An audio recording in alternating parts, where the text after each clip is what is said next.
A long time ago, people got sick, and no one knew why. We were there. They said there were no answers. We found them. They said there was no hope. We found it. We were pioneers. Since then, our world has changed. We slowed down, and our voice grew quiet. But cancer did not.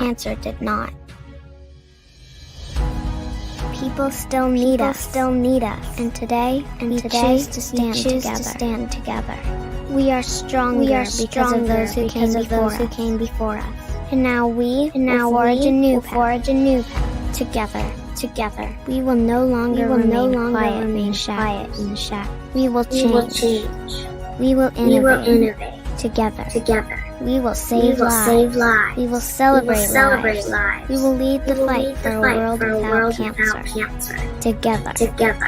We are the American Cancer Society.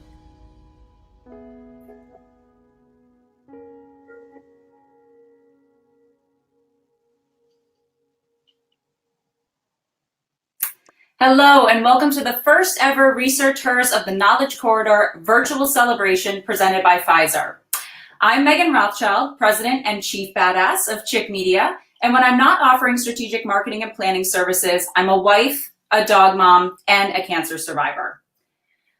I was honored when Jill Munson, your local Massachusetts and Connecticut ACS staff partner, reached out and asked me to host this event. Jill specifically chose today, August 14th, for this event because it would have been her mom's 67th birthday. She lost her back in 2009 to her third bout of cancer. Just like Jill, I know many of us have lost loved ones due to cancer. Or like me, some of you have your own personal battle wounds. And that's why we're here together this morning, to do something together. This hour will be packed with information, including hearing from researchers and survivors. And at any time during the hour, if you'd like to make a gift towards ACS research, please visit the website right here below on your screen. That's acsresearchhers.org/celebration donation. If your donation is $40 or more, you will receive a ResearchHERS tote bag with goodies for Monsoon Coffee, Beauty Counter, and the Perfect Promotion. We also have packed in a bit of fun here too. We'll get a chance to meet our 2020 local ResearchHERS ambassadors and have a chance to win great prizes. Hopefully when you got your confirmation email for this event, you downloaded the bingo card so you can play along. You're going to want to participate in bingo because we have all sorts of goodies, including the ACS prizes, gift cards, and even wine. Yes, I said wine. I know it's a little early in the morning, but we can still get excited about wine. So you can play along whether you're watching us on Facebook Live or via YouTube. If you get bingo, just go ahead and put the word bingo in the chat. And we're going on honor system here, so let's everybody be honest. We hope to have 5 winners throughout the hour, so we'll be in touch with you to get you your prize if you win. Also, during the hour, please feel free to post comments on both Facebook and YouTube. We have the awesome Regina Burns here. She's from Rise Productions, and she's going to be monitoring the chat. So you might even see some of your comments here on the screen. All right, now that I've gotten all the housekeeping out of the way, let the games begin. The bingo games, and of course, the celebration. The American Cancer Society is proud to have a woman in the role of Chief Operating Officer. Unfortunately, Chris Kim was unable to be here today, but she sends her deepest appreciation to each and every ambassador for their hard work to support ResearchHERS. She wanted to thank all of you for being here with us to celebrate. The American Cancer Society is proud to be a top supporter of women in research. Currently, half of ACS's grantees are women, most of them early in their careers. As the leading nonprofit funder of cancer research in the US, the ACS is uniquely positioned to help sustain the pipeline of talent and engage those in the field to help impact the number of women in leadership roles. With that said, have you ever wondered, what does a cancer researcher actually do? I know I have. Let's have some of our friends at Pfizer tell us. I work to design new models to study cancer.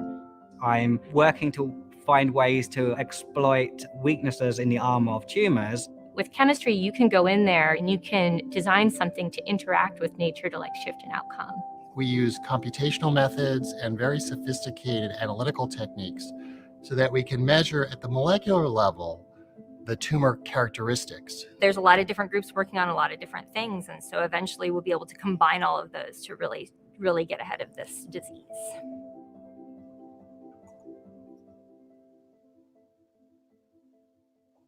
I have a master's degree from Northeastern, and I know I'm bright, but when I hear words like chemistry and molecular level and computational methods, I realize I chose the right career. So today we have some special guests joining us who probably understand those researchers better than most of us. The young ladies of the Girls Inc. of the Valley program, Eureka, are with us. This is a 5-year journey for teenage girls, preparing them to participate and excel in cutting-edge dynamic STEM careers. Welcome, ladies. I think this next speaker is going to excite you and make you want to go into cancer research specifically. It is now my pleasure to introduce Dr. Alpa Patel. Dr. Patel is the Senior Vice President of Population Science at the American Cancer Society. She oversees a team of 40. The team focuses on better understanding the causes of cancer and how to improve outcomes following a cancer diagnosis. They do this through multidisciplinary research in the fields of epidemiology, behavioral science, and implementation science. Dr. Patel also serves as the principal investigator of ACS's cancer prevention studies, known as CPS-2 and CPS-3. Her research focuses on the role of physical activity, sedentary behavior, and obesity in relation to cancer risk and prognosis. She earned her doctorate degree from the University of Southern California's Keck School of Medicine and has been with the ACS research for nearly 23 years. Dr. Patel is joining us live from her home in Atlanta. She's going to share briefly, but she would really like this to be interactive, so please feel free to put any questions you have in the chat. Good morning, Doctor. Good morning, and thank you so much for inviting me to be here this morning. I'm not only excited to share some of my perspectives from research, but also to share that here in Atlanta, which is where I'm located, I am actually serving as a ResearchHERS ambassador for our local effort here as well. So I'm excited to be amongst all of you as volunteers, as well as in the perspective of being a researcher myself. I just wanted to spend a few minutes before happily taking any questions that you may have, to really just share with you the tremendous hope that I feel right now about what we're seeing in research. And that research is across the continuum. I work in the area of prevention, and we're making tremendous progress in better understanding how genetics and lifestyle and various factors work together so that we can better have personalized prevention.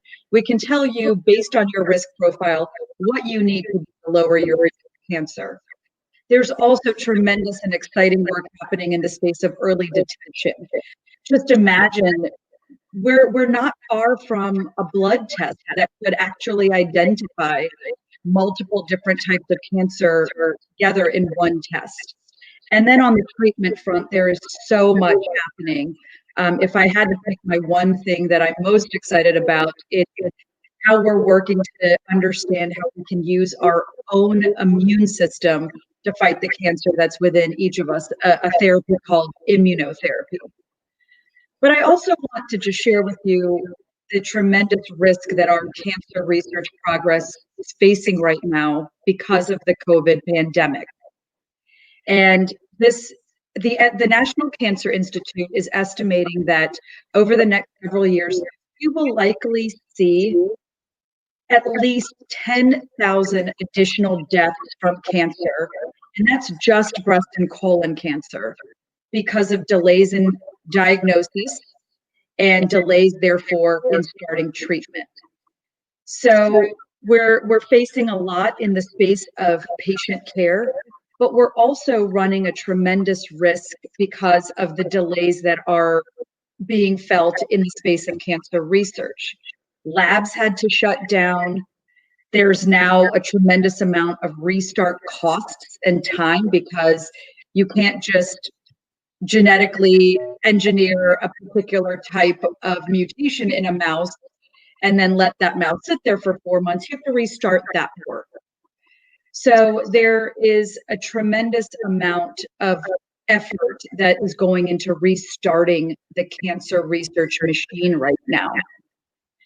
We're also seeing a lot that's happening in terms of delay or difficulties in funding. And that's where each and every one of you are so critically important. We're experiencing a financial impact that is putting at risk our research enterprise, which will significantly delay where we are in the progress that we were making.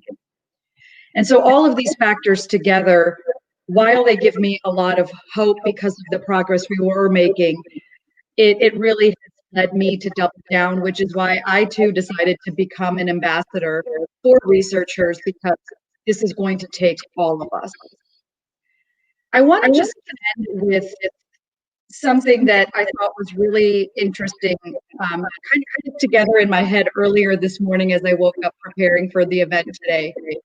And I think back to 1946, when a woman by the name of Mary Lasker, she was an iconic American activist.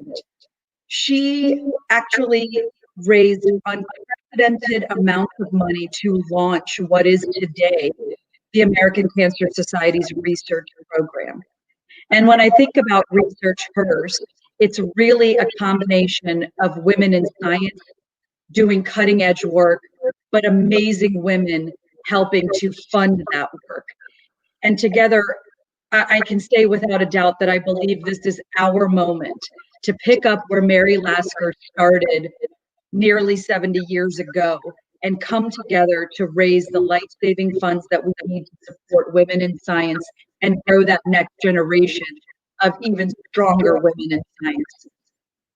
Yesterday, I was part of a different virtual event where a volunteer said, you can watch history or you can choose to make it. I have no doubt that this group together, that we will be making history. So thank you so much for having me. And I'm happy to answer any questions that you may have for me. Thank you so much, Dr. Patel. So we have our first question from Tanya. How has the impact of COVID affected research? Hi, Tanya. Great question. It's actually been in a number of different ways. So we've seen that labs had to shut down because of COVID.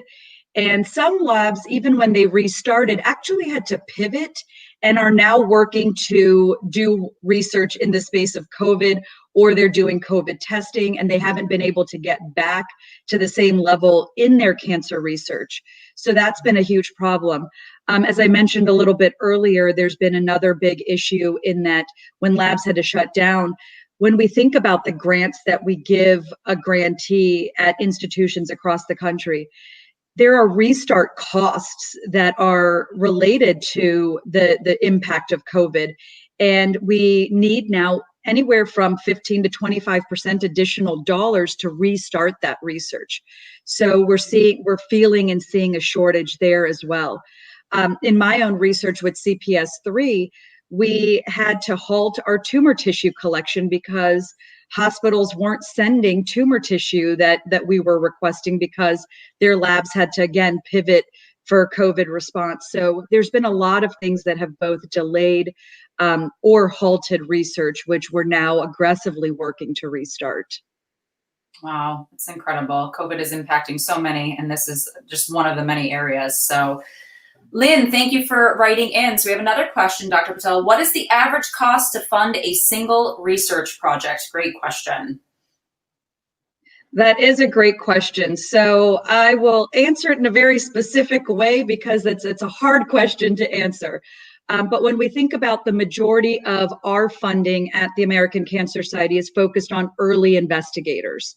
And the average cost of one of those grants is about $750,000. So we would give that grant to a new investigator, and they would be able to then do that initial work to kickstart their career. Excellent. We have another question coming in here. It sounds like the questions actually are flooding in. Don Creighton, how do we get the males in our lives that are at risk of breast cancer to care too? Yes, how do we get them to know? Well, the numbers are low, they are also at risk. Fantastic. How do we do that? Great question, Dawn. And, I believe that it starts in your most inner circle. I remind my own family over and over again. I constantly check, every year I have reminders on my calendar.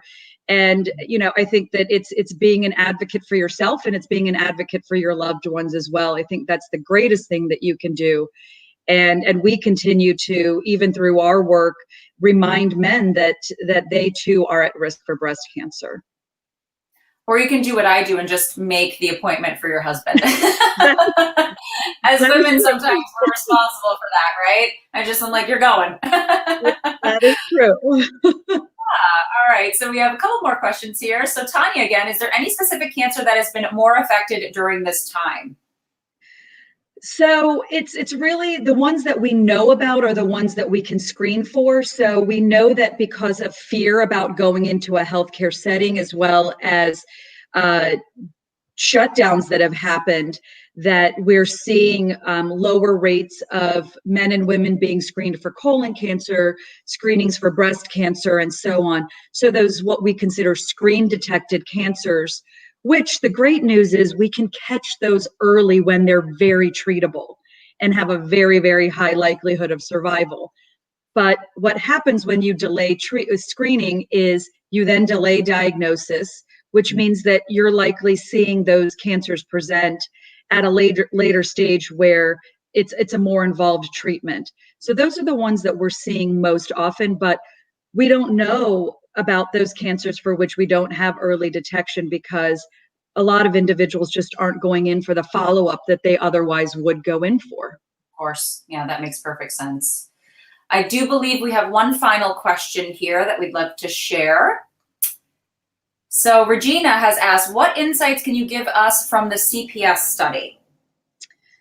Thanks for asking, Regina. There's so many that I get really excited about, but if I have to pick one, I'll tell you about a really interesting project that we have going on right now where we're utilizing the blood samples that we collected in CPS3 to actually work with partners in the research arena across the world. Really, we're working with colleagues in Germany as well as multiple places in the U.S. to do a large study to work to identify early biomarkers of ovarian cancer. We know this is a cancer that is unfortunately diagnosed very late. And unfortunately, that means that women most often do, there's a high fatality rate from it. And so again, we're working to identify some early biomarkers. And that's one of the projects that I'm really excited about amongst the many studies that are going on within CPS3. Wonderful. Dr. Patel, thank you so much for being here this morning. We appreciate everything you and your team are doing to help prevent cancer and improve outcomes. So thank you for joining us from Atlanta. Thank you for having me, and thank you again for everything that you are doing. Our work is not possible without each and every one of you, so I appreciate your efforts. Thank you. Have a good rest of your day. You too. If you would like to make a donation to support research today, just a reminder, you can go to the link shown down here below in a second. There it is. acsresearchhers.org/celebration donation. Remember that if you donate $40 or more, you will receive a ResearchHERS tote bag filled with some goodies. So $40, not a bad deal right there. What an amazing morning it has been so far. So just a quick reminder, make sure you're playing along with your bingo cards. And if you do get bingo, just go ahead and put oh, we got a bingo already. We're hoping to get 5 today. So just put that right in your chat and we will be in touch to get you your prize. Additionally, I'd like to take a moment right now to thank Jefferson Radiology for their sponsorship of ResearchHERS. They are great partners in the fight against cancer. I personally remember what it was like to hear the words, "you have cancer." For many people who live with cancer and their loved ones, it can be extremely hard to manage it all. I know that it was for me. Trying to remember how you're feeling day to day to share with the doctor, finding connections, remembering what the doctor said, all of this can be very overwhelming. That's why I'm excited to share something revolutionary from our friends and presenting sponsors today, Pfizer. Facing cancer isn't easy. Sometimes you may feel overwhelmed, alone, and unsure of how to ask for help. At Pfizer Oncology, we're striving to change the trajectory of cancer. That's why we created Living With, a free app designed to help manage life with cancer. It's a helpful tool available for you and your loved ones. Living With helps you connect with friends and family. Feel supported by getting help with daily tasks and to-dos. Share ups and downs in your health. And organize important information, all in one place. And when managing the app may be too much, the app lets you assign someone to update friends and family on your behalf.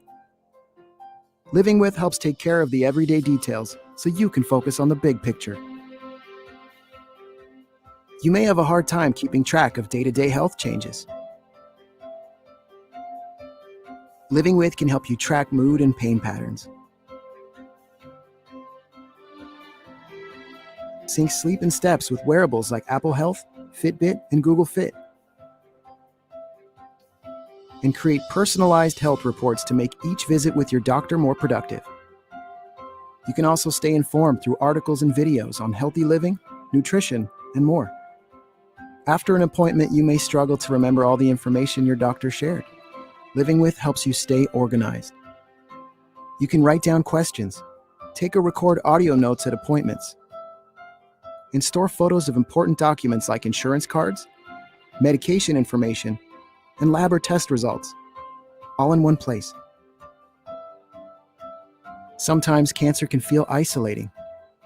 Living With lets you create a private circle of support to help you stay connected with friends and loved ones and let them know how you're doing. You can also assign someone to send requests and updates on your behalf. You may have friends and family who want to help but don't know how. With Living With, you can easily send requests for help with daily tasks, such as meals or rides to appointments. You can also enter your zip code to find support groups and events in your community, including some sponsored by the American Cancer Society. Living With is part of a larger program for people living with cancer and their loved ones called This is Living with Cancer. Hear the real stories of people living with cancer and read articles about health, nutrition, and more. Download Living With for free. It's available in English and Spanish. Visit thisislivingwithcancer.com to learn more. Absolutely amazing. I would now like to take some time to introduce you to a local Connecticut friend, someone who knows all too well what living with cancer is truly like, Jennifer Schimmel Stanley. Jennifer is currently the first executive director for Omega Phi Alpha National Security, Alpha, it's a little bit of a mouthful, Alpha National Service Sorority. It's Friday, right? But if you had asked her in the beginning of 2019 what she would be doing today, the answer may have been very different. Jen was diagnosed with AML leukemia, but she's here today because of the miraculous advances in research leading her to receive a stem cell transplant. Please join me in welcoming Jen. Thanks, Megan. I appreciate the introduction. And I'm really appreciative of Jill inviting me to share my cancer story. If you read my blog, you'd know that I'd rather be talking about cookies than cancer. If you didn't know, this is Jackson. This is my son. He's 10. So his life has been tumultuous over the last couple of years. So let me tell you, my cancer story is one I never thought I would have, actually. I was away on an amazing vacation, and when we got back, it was Labor Day weekend, so we went to our neighbors for our usual festivities. And that night, I felt a little ugh. So I went home early, went to bed, and woke up the next day with a raging fever. And that lasted for several days. And before I knew it, I was heading off to a doc in the box and discovered that I had the flu. And so they gave me Tamiflu and sent me home. And I spent the next several days in and out of consciousness, hitting fevers around 103. And finally, on September 14th or 15th, we went to Bay State Emergency. And I've never been rushed into an emergency room so fast in my life. They put me in this secluded room, and I didn't really understand why. But it turns out that not only do I had the flu, I also had pneumonia, and I was also neutropenic. So in other words, I had no white cells and no red cells, and no platelets, essentially no immune system, no ability to fight anything off. The next 15 days in the hospital were crazy. If you ask people, they'll tell you they thought I was going to die. I was on ventilators, on breathing machines, in and out of consciousness, and I had 4 bone marrow biopsies, things I highly recommend no one ever have. And those bone marrow biopsies showed no leukemia, no issues. So really, at that point, I was simply a mystery. No one knew why I had no immune system. No one understood any of it. But my fever broke, and I was feeling a bit better. So they said I could go home. And we went home for several days, several months actually. And every week I went back and had blood work done, and it was tested at the Mayo Clinic. And eventually on December 5th, I got a call from my doctor letting me know that I had something called MDS, myelodysplastic syndrome. And MDS typically hits men over the age of 65 with high blood counts, high immune systems. And none of those things, not male, not near 65, and my blood counts were really low. So they discovered a new version of MDS within me, and I was told that I would need to go to Dana-Farber for a consultation and a plan for treatment. On December 26th, things altered a bit more. My doctor called me to let me know that it was no longer MDS. It was now showing in my blood work that it was leukemia. Truthfully, didn't know leukemia was cancer. Took me a little while to figure that out. I heard the word, I knew it was bad, and just never put 2 and 2 together. So it took me a couple of days to figure that out. True form of me being me.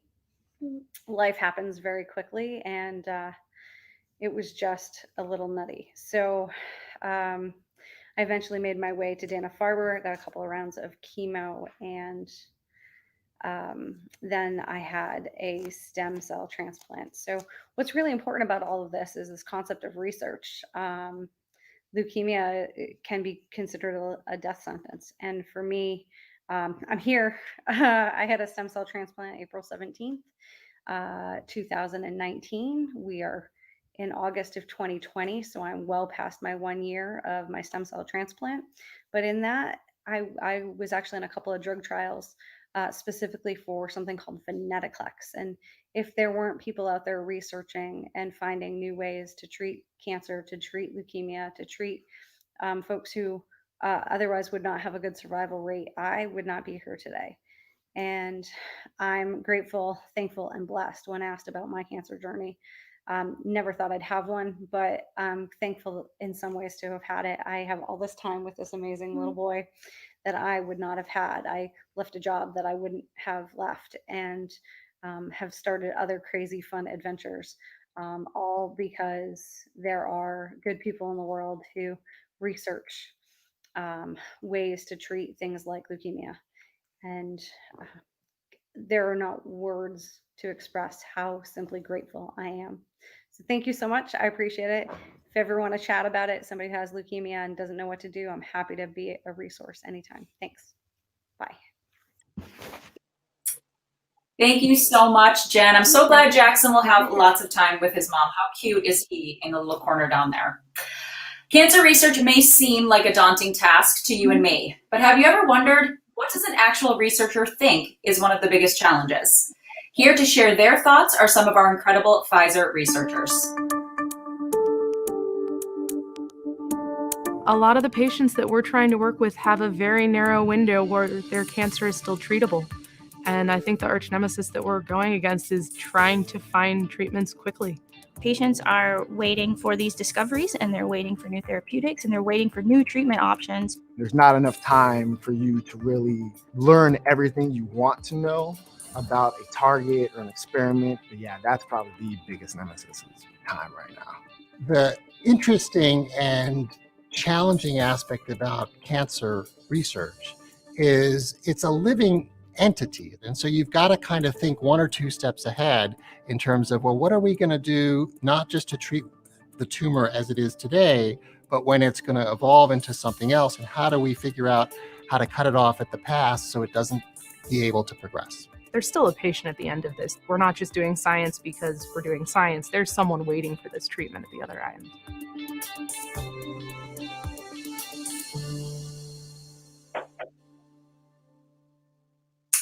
The pandemic has had adverse effects on almost everyone worldwide. Sickness and death, jobs lost, businesses closing, and so much more. The American Cancer Society was not immune to COVID. Due to delayed treatments and screenings, cancer diagnoses are expected to rise, with more than 1.8 million new cancer cases expected in the United States in 2020. For nearly 75 years, the American Cancer Society has been investing in research. We know patients wouldn't have as many effective treatment options and preventative tools without this research, and unfortunately, for the first time since 1946, the ACS research budget is in jeopardy. So what does this mean? What's actually at risk if research is not funded? A generation of cancer research lost. A lack of funding could deter early-stage investigators from the cancer research field.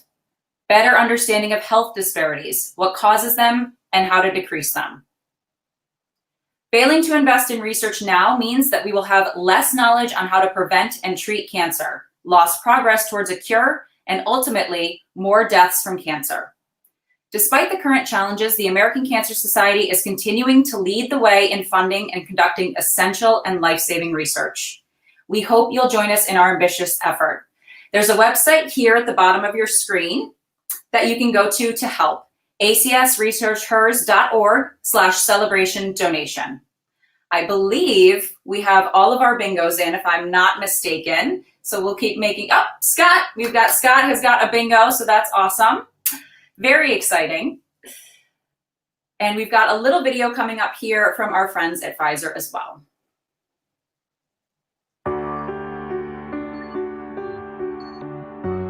Everybody here is here because they love science, but also because they want to use science to help people. It means a lot to me to be able to do this specific type of research. So like almost everybody else, I have many connections to cancer. My grandmother was diagnosed with breast cancer before they even knew what cancer was. And so she passed at a very young age. I actually lost one of my really good friends to colon cancer when he was 20 years old. It was tough because, I mean, he was diagnosed when he was 19 with colon cancer. And part of the problem is that they found it so late because 19-year-olds don't get colon cancer. In my case, my mother had breast cancer more than 50 years ago. And she's been a breast cancer survivor for a very long time. Seeing the good and bad, seeing the people that survive and grow past cancer, and then seeing the people that don't, just, provides a really strong motivation for what we do every day. How can we make a more effective and safe treatment so that the patients can have a long-lasting, durable response?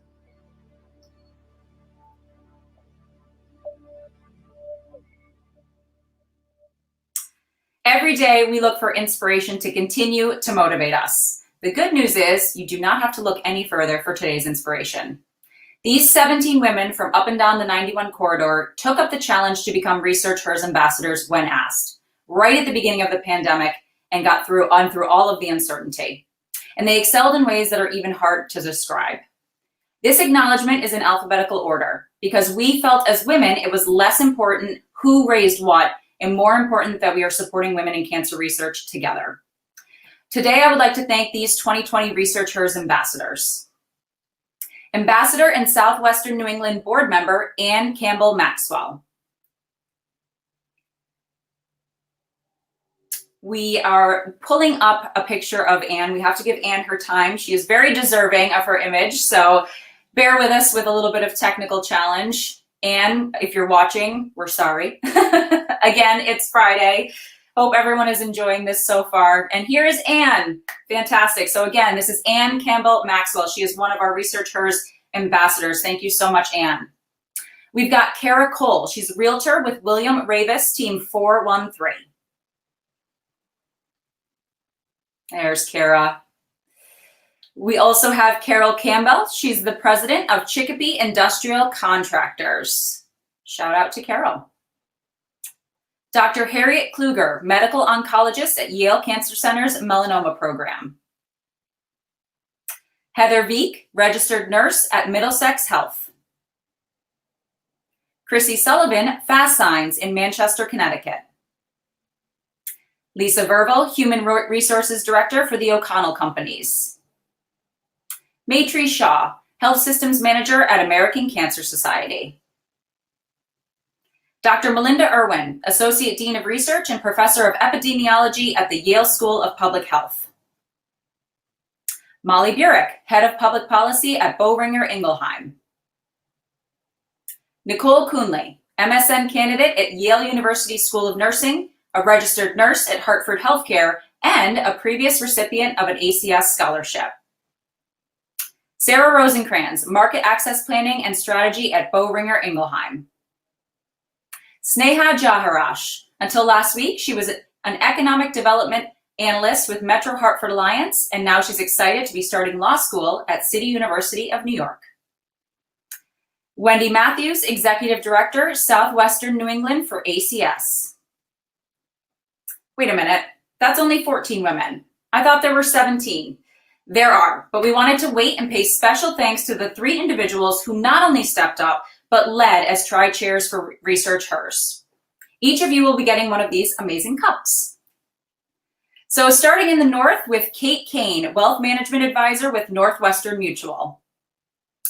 Our mid, aka Greater Hartford Tri-Chair, is Debbie Allen Wright, TV trend reporter and spokesperson. And last but not least, our South Tri-Chair and Southwestern New England board member, as well as director at Boehringer Ingelheim, Deb Reardon. Thank you again to each and every one of you for your support. The ambassadors' websites will remain open next week until Friday, August 21st. So if you'd like to donate to one of these women directly, please feel free to visit the website listed on your screen. Also, we are starting the planning for next year. So if you would like to become an awesome 2021 ambassador, please go ahead and email Jill.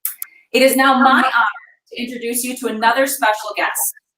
So please join me now to hear from Victor, a survivor who is excited to share his new birthday.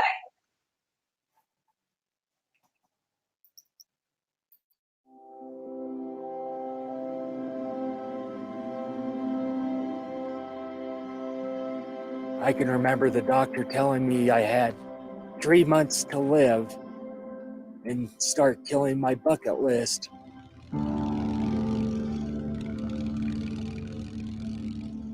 He actually said bye to me.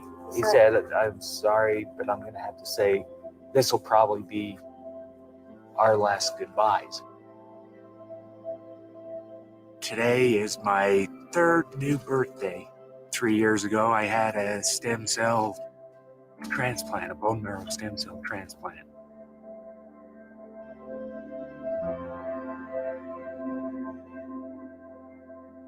You know, when they started looking for matches, I was ready to do it.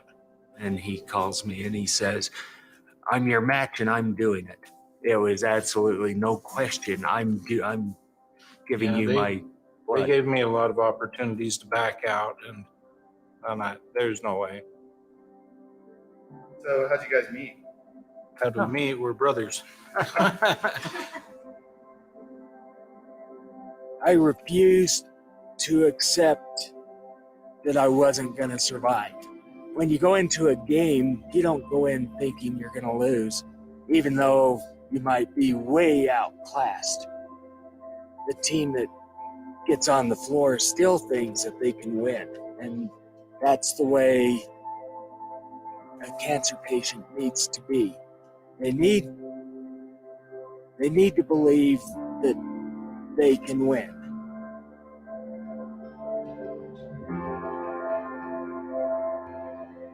We're at my house that burned down on December 13th.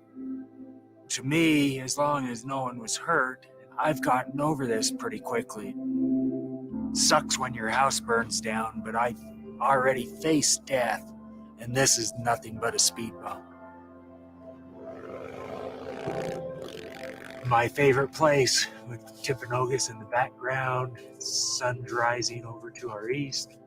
This is where I get solitude. I call it wind therapy. That's what I do to feel better.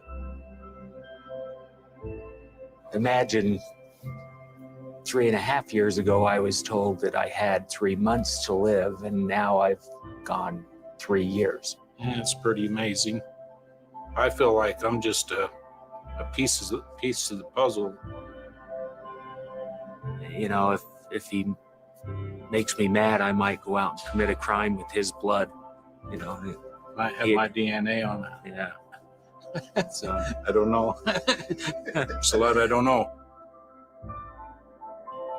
I like sunrises better than sunsets.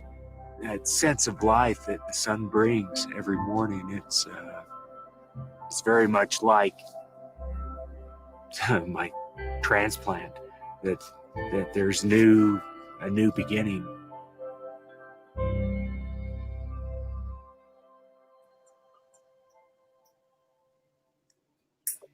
That beautiful story gets me every time. 3 months, and here he is 3 years later. Amazing. I would like to thank Pfizer for sharing all these great videos with us today and for being the presenting sponsor of our initiative, ResearchHERS of the Knowledge Corridor. It is now my pleasure to introduce one of the awesome Pfizer team members, Lynn McRoy. Lynn is the Vice President of Global Medical Affairs, Breast Cancer Franchise at Pfizer Oncology. Lynn is a general surgeon and was in clinical practice with a focus on breast cancer for 16 years before joining the industry. She's been with Pfizer for 6 years and is a champion of patient engagement and empowerment. Welcome, Lynn. Thank you so much for the opportunity to join you all this morning. I've been very impressed by the presenters and hope I can also share a couple ideas or thoughts that are hopefully useful. I think This is Living with app that you've shared. I wanted to present also a little bit of a highlight or an addition to that application that hopefully people will find useful as well. And that's in recognition that while we're seeing breakthroughs in our ability to help prevent, diagnose, and treat cancer, there are still too many people living with cancer who face barriers to timely and equitable care. And basically what we identify is that over half of the people who are diagnosed with cancer are over the age of 65, and over 70% of deaths related to cancer occur in people over age 65. And yet we know that older people living with cancer may not be getting optimal care, putting them at even greater risk of dying from the disease. And we've seen that as a society, we're anti-aging. And sadly, this attitude has kind of led to marginalization of older people within our communities and the healthcare system. And we've also seen that in relationship to COVID-19 fatalities as well. And with that also comes additional stress on people of color and people with socioeconomic disadvantages. And those inequities in treatment have been highlighted dramatically with COVID-19. And so what we really want to do is shine a spotlight on the challenges that cancer doesn't discriminate, and neither should cancer care. And addressing the differences in care faced by older people, people of color, and people with socioeconomic disadvantages are areas that Pfizer is focusing on. And some of that is done through collaborations with the American Cancer Society. We have 3 active collaborative projects that we're doing to address disparities in delivery of cancer care with the American Cancer Society. One is focused on prostate cancer, one is focused on breast cancer, and one is a sort of above tumor, and just considering the general systems of delivery of care and how we can improve the challenges that exist with disparities in the delivery of care. With the This is Living With app, we've recently launched a new section on the app called As We Age. And through that platform, we're providing dedicated resources, education, and encouragement for older people who have been diagnosed with cancer and their caregivers. We're also working with the Academy of Oncology nurses and patient navigators, creating a navigator module to educate oncology nurse navigators and patient navigators on how to support the needs of older people living with cancer, including a focus on people of color. So thank you so much for the opportunity to join you today, and I hope that I can continue to support your initiative as we go forward. Thank you so much, Lynn, for being here. We really appreciate it. Thank you. And thank you so much to Pfizer for all of their support in the area of cancer. We are almost out of time together this morning, but I thought it was important that you heard from Luke before we go.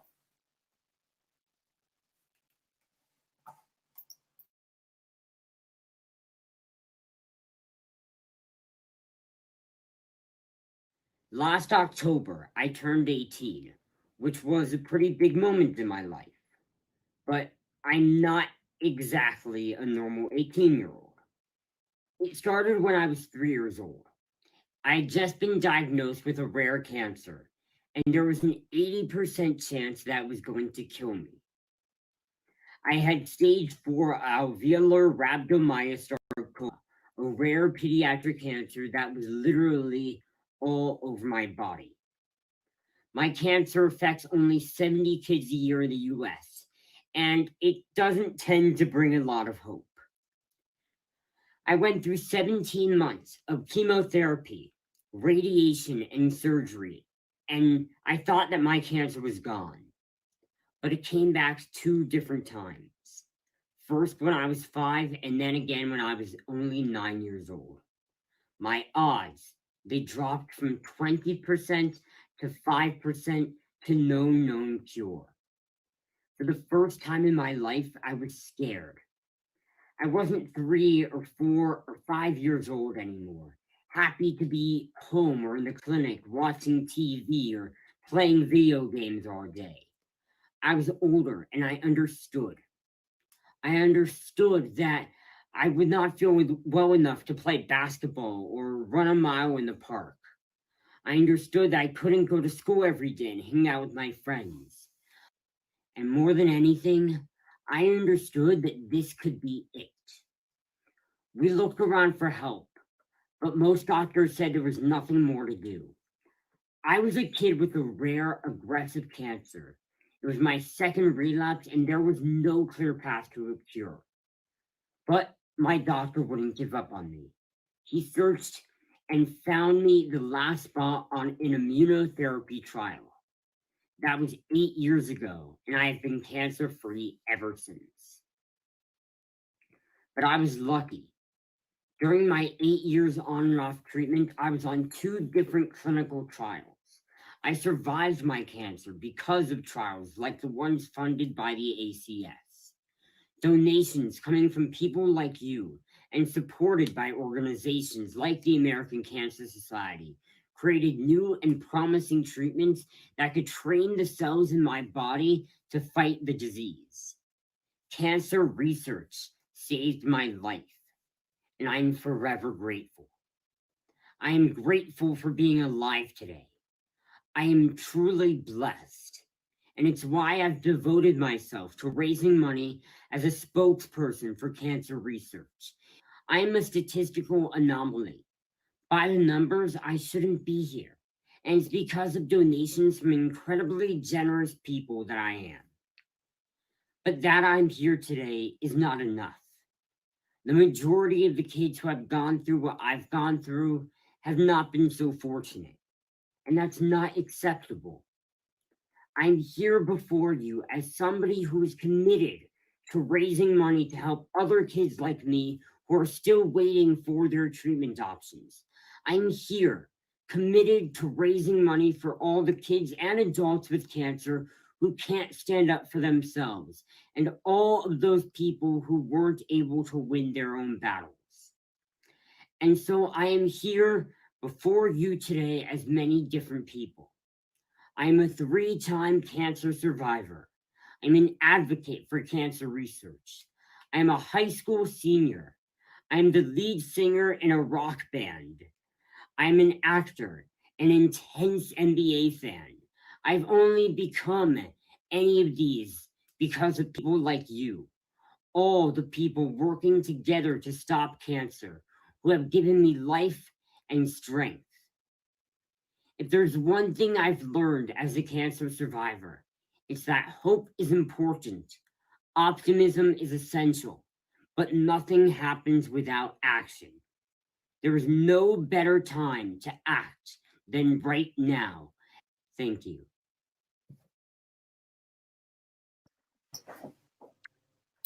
I don't know about you, but for me, that says it all. As Luke said, hope is important, optimism is essential, but nothing happens without action. So are you ready to act? If you haven't already, please consider supporting cancer research. Again, the link is scrolling right here on your screen. acsresearchhers.org/celebration donation. Or as mentioned earlier, you could consider becoming a 2021 ambassador. Just go ahead and email Jill. In addition, an email will follow this presentation with a message we hope you are willing to share on your social media networks. In closing, I think ever since kindergarten, we have been asked to think about what the future holds. So I ask you, as you watch this, to consider, what are your hopes for the future of cancer?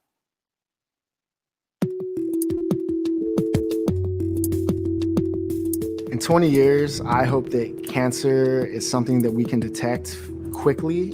I really want this thing taken care of. I want cancer treated. I want cancer cured.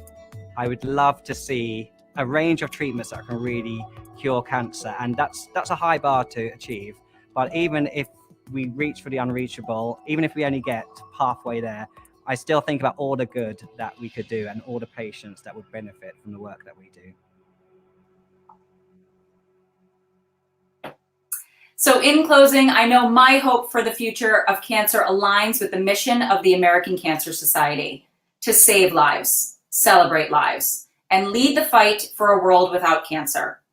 Thank you all again for making the time to be here with us this morning. And thank you to our outstanding ambassadors. Congratulations to our bingo winners. I hope all of you have a wonderful day.